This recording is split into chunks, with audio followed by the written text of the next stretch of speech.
पे ज्वाइन कर रहे हैं प्रोग्राम में सीनियर एनालिस्ट नज़ीर लगारी साहब। अस्सलाम वालेकुम एंड वेरी गुड मॉर्निंग। लगारी साहब कैसे हैं? मैं बिल्कुल ठीक हूँ, अल्हम्दुलिल्लाह। वालेकुम सलाम। लगारी साहब, बड़ी एक सियासी हलचल हमें नजर आ रही है, जहां पर बाकी सियासी जमातें हमें इलेक्शन की तैयारियों में मसरूफ दिखाई दे रही हैं, वहीं पर एक ऐसी सियासी जमात पाकिस्तान तहरीक इंसाफ, जिसको देखकर ही ऐसा लग रहा है कि शायद वो इस साल उस तरीके से पार्टिसिपेट नहीं कर पाएगी जैसे कि दीगर सियासी जमातें करेंगी। हर इंतखाबात में एक जमात का -1 का फॉर्मूला आपको लगता है कि जमहूरियत की बेहतरी के लिए ठीक है, या ये जमहूरी निज़ाम के तसलसल के लिए बहुत एक गलत फॉर्मूला है? मेरे ख्याल में हमेशा से गलत था। आप किसी को माइनस नहीं कर सकते हैं जब तक कि माइनस करने वाली ताकत जो है वो अवाम है। वो अगर किसी को माइनस कर दें तो ही जाकर कोई माइनस हो सकता है। अब तक तो ऐसा कभी भी नहीं हुआ है कि किसी के चाहने से कोई माइनस हो गया हो। नवाज शरीफ को 2-3 मरतबा माइनस किया गया, फिर आपको प्लस होकर सामने आ रहे हैं। अब पीपल्स पार्टी को कई बार माइनस किया गया, फिर वो वापस आ जाती है, और पीपल्स पार्टी की लीडरशिप भी एलिमिनेट किए जाने के बावजूद भी फिर भी वापस आ जाती है। तो ये वो ठीक नहीं होता है, तर्ज अमल ठीक नहीं होता है। अच्छा, ये भी शायद नहीं चाहा जाता है कि लोगों को सियासी तौर पर अवाम की सतह पर एलिमिनेट किया जाए। तो ये मौका ही नहीं आता है, और लोगों को वक्त से पहले जालिम भी बना दिया जाता है, मजलूम भी बना दिया जाता है, और जालिम और मजलूम बनाने की फैक्ट्री एक ही है। जी। अच्छा लगारी साहब, हमने ये भी देखा कि शहबाज शरीफ समेत नून लीग नवाज शरीफ के फिर से वज़ीर-ए-आज़म बनने, जबकि जरदारी साहब समेत पीपल्स पार्टी बिलावल को वज़ीर-ए-आज़म बनाने के दावे करते दिखाई देते हैं। ये इलेक्शन से कई माह पहले रिजल्ट का पता कैसे चल जाता है? ये क्या मतलब, मुझे तो खुद समझ नहीं आती कि अवाम ने वोट नहीं कास्ट किए, अभी हमें बैलेट पेपर्स में लोगों के वोट नजर नहीं आए, लेकिन आप और मैं जिक्र कर रहे हो तो अच्छा फलानी जमात के लिए भी ये अगले हमारे प्राइम मिनिस्टर हैं। अच्छा देखें जरिया, आप भी इसका कोई अंदाजा लगा सकती हैं, मैं भी कोई तखमीना लगा सकता हूँ, कोई और एनालिस्ट भी कर सकता है, कोई बाहर बैठा हुआ तजियाकार भी ऐसा कर सकता है। लेकिन वो जो खिलाड़ी हैं वो खुद कहें कि जनाब ये मैच तो हमने जीत ही जाना है और इसमें रेफरी हमारा साथ देगा, या ये तासुर पैदा हो कि जनाब रेफरी जो है वो तो हमारे लिए हमारी खातिर हर तरह से उंगली खड़ी कर देगा और हमें सपोर्ट करेगा। तो इस तरह की चीजें नजर आ रही होती हैं, और ये जो कुछ हमारे सामने हो रहा है इस बार नहीं बल्कि पहले भी इस तरह से होता रहा है कि कहीं ना कहीं लगता है कि इस बार रेफरी का मूड क्या है, और अगर इस तरह से होता है तो फिर चीजें जो है प्रेडिक्शन की तरफ चली जाती हैं। वो प्रेडिक्शंस नहीं होती हैं, वो असल में लोगों की कतायत होती है, और वो ऐसा समझ रहे होते हैं कि उनके साथ ऐसा होना है। अब आज कोई लाडला है, कल कोई लाडला था, कोई लाडला था, तो लाडलों की वो बढ़ती जा रही है, अपनी उम्मीदें और आस बढ़ती जा रही है। लेकिन आपकी इस बात से मैं शायद इत्तेफाक ना करूं कि पीटीआई जो है वो साफ हो जाएगी या नहीं होगी। पीटीआई के सरबराह इलेक्शन लड़ते हैं नहीं लड़ते हैं, इससे कोई वो मसला नहीं है, लेकिन पीटीआई मैदान में होगी, होना चाहिए, और उसको अपने इंतखाबी निशान पर इलेक्शन लड़ना चाहिए, और उसके बाद जो जीत कर आए उसका जो भी फैसला हो वो जाकर खुद करें। लेकिन ये ऐसा नहीं हो सकता है कि उनको बिल्कुल वाइप आउट किया जाए और फील्ड से बाहर निकाल दिया जाए, तो ये मुनासिब भी नहीं होगा, ठीक भी नहीं होगा, मुझे लगता भी नहीं है कैसा हो। अच्छा नज़ीर लगारी साहब, मुझे ये समझ नहीं आ रही है, आपने कहा ना कि पीटीआई भी इलेक्शन लड़ेगी, पीपल्स पार्टी भी इस बात का इजहार कर रही है कि किसी भी जमात को -1 नहीं किया जाना चाहिए, लेकिन जब आपने लाडले वाली बात की ना तो मेरा गुमान इस तरफ गया कि हमने देखा है ये लाडलेपन की सियासत में नवाज शरीफ बहुत ज़्यादा लाडले हमें दिखाई दिए हैं एस्टेब्लिशमेंट की तरफ से। नून लीग के हवाले से खासी एक रोमांस है एस्टेब्लिशमेंट और नून लीग का, जो हमेशा हमें हर दौर में डेवलप होता हुआ दिखाई दे रहा है। लेकिन एक अरसा हो गया सिंध के सूबे से कोई वज़ीर-ए-आज़म सामने नहीं आया, इस बार भी क्या हम फिर ना ही समझें? नहीं, मैं ये समझता हूँ कि सिंध की सियासत में एक ठहराव मौजूद है, अच्छा, एक तसलसल मौजूद है, और नई कोई लीडरशिप सिंध में उभर नहीं सकी है, और ना ये सूरत पैदा हो सकी है। आखिरी मुखालिफ इस सूबे के अंदर जहाँ हम रहते हैं, यहाँ पीर पगारा ही बाकी रह गए हैं, और उनके अलावा कोई भी एक इलेक्टेबल वहाँ पर नहीं है ऐसा जो पीपल्स पार्टी से बाहर रह गया। और आखिरी वो गाली गौहर महार थे, उन्होंने भी चंद दिन पहले जो है वो पीपल्स पार्टी में शमूलियत अख्तियार की।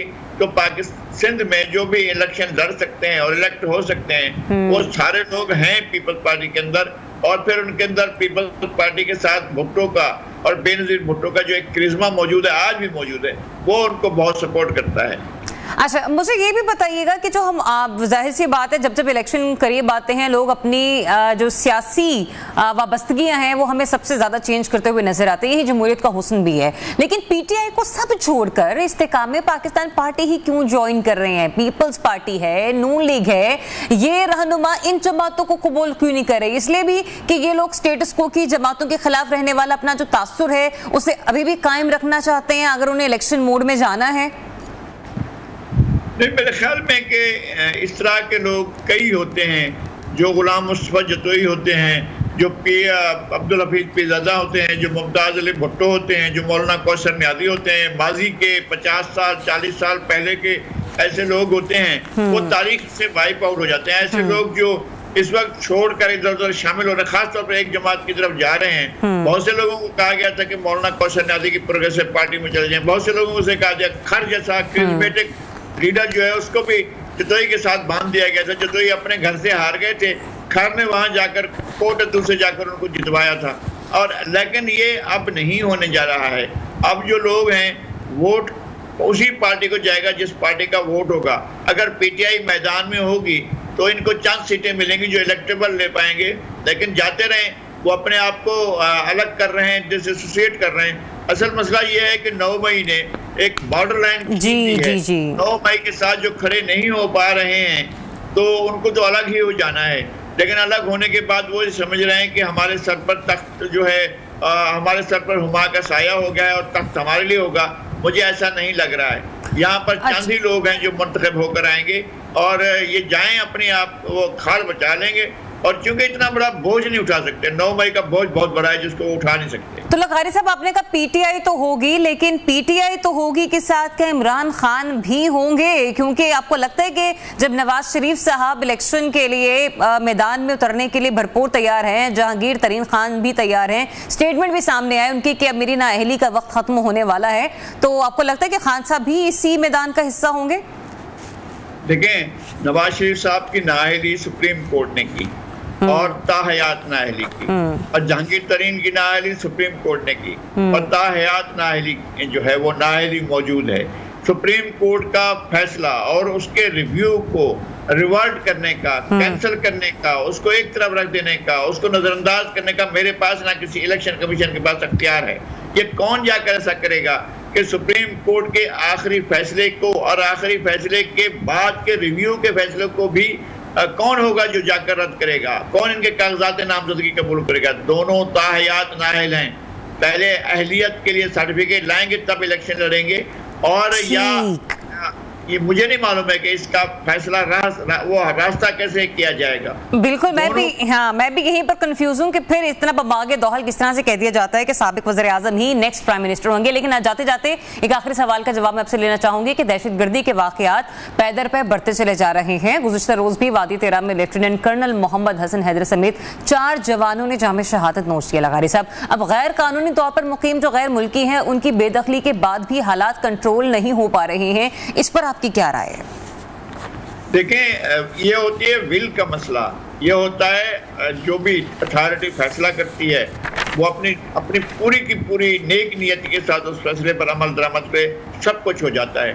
अगर आप अवाम को इत्मीनान में लेकर जो फैसला कर रहे हैं उस पर अमल दरामद करें, और अगर आप एक फैसला कर चुके हैं उसको आप अपने आप को पसपाई की तरफ न ले जाएं और ये तासुर न दें कि आप हार चुके हैं, दबाव के नीचे आ चुके हैं, तो फिर आप कभी भी उसको अमल दरामद नहीं करा सकेंगे। फिर पाकिस्तान इसी तरह से पनाह गुज़ीनों का मुल्क रहेगा और जो असल शहरी हैं वो दर दर की भीख मांगेंगे, बेरोजगार रहेंगे, वो अपनी ज़मीन से बेदखल रहेंगे, वो अपने घरों से बेदखल रहेंगे, और बाहर से आने वालों को जो जहाँ से आ जाए उसका अख्तियार होगा, वो यहाँ जायदाद खरीदे, ज़मीनें खरीदे, कारोबार करे और मज़े करे, और जो यहाँ का रहने वाला है वो एक एक नवाले को तरसे, उसके बच्चे दूध को तरसें। तो ये फिर रही है। अगर रियासत ने फैसला क्या है तो अटल फैसला होना चाहिए और उस पर अमल दरामद होना चाहिए। ठीक, रियासत ने फैसला किया है तो ये फैसला अटल होना चाहिए, उस पर अमल दरामद होना चाहिए। बहुत शुक्रिया। सीनियर एंड एनालिस्ट नज़ीर लगारी साहब हमारे साथ मौजूद थे और इस मामले पर अपनी अहम राय हमें देते हुए नजर आए।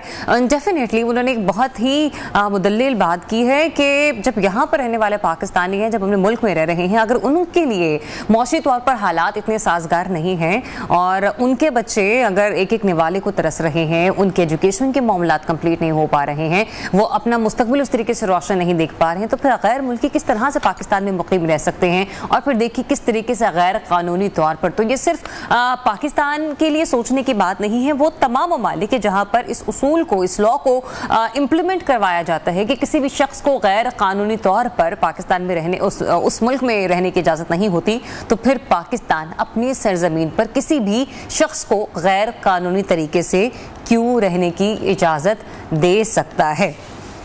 तो ये सिचुएशन इस वक्त कहाँ पे हमें नज़र आती है, थमती हुई या जाती हुई, उस पर भी हम लोग अपने आने वाले प्रोग्राम में डिस्कस करेंगे सियासी मामलात को और ये अफगानिस्तान के हवाले से जो मामलात हैं उन्हें भी। लेकिन अभी एक ब्रेक लेने का कहा जा रहा है। Stay tune, new Pakistan.